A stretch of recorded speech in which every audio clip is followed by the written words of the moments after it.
మొదటి రాజుల గ్రంథము 9వ అధ్యాయము. సొలొమోను యెహోవా మందిరమును రాజనగరును కట్టుటయు తాను చేయగోరునదంతయు ముగించిన తరువాత గిబియోనులో ప్రత్యక్షమైనట్లు రెండవ మారు యెహోవా సొలొమోనునకు ప్రత్యక్షమై అతనితో ఈలాగు సెలవిచ్చెను. నా సముఖమందు నీవు చేసిన ప్రార్థనా విన్నపములను నేను అంగీకరించితిని.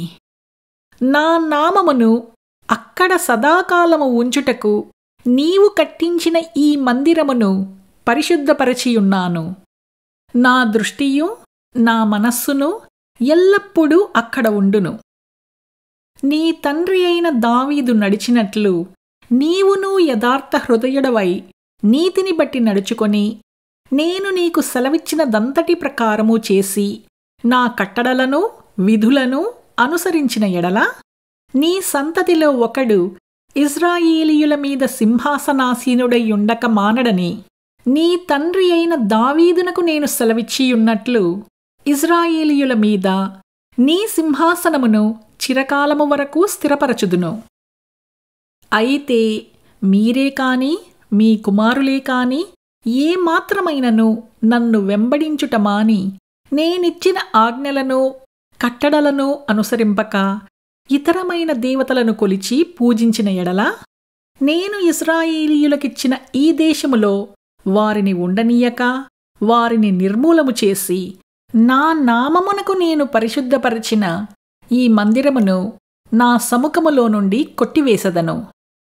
ఇశ్రాయేలీయులు సర్వజనులలో చెదిరిపోయి సామెతగాను హేళనగాను చేయబడుదురు.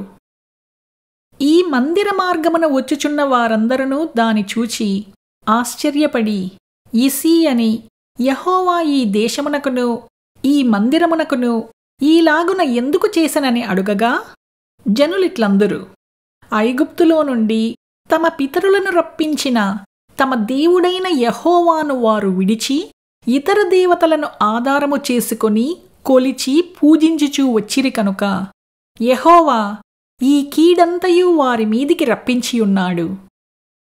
సొలొమోను యెహోవా మందిరమును రాజనగరును ఈ రెండింటినీ 20 సంవత్సరములలోగా కట్టించెను.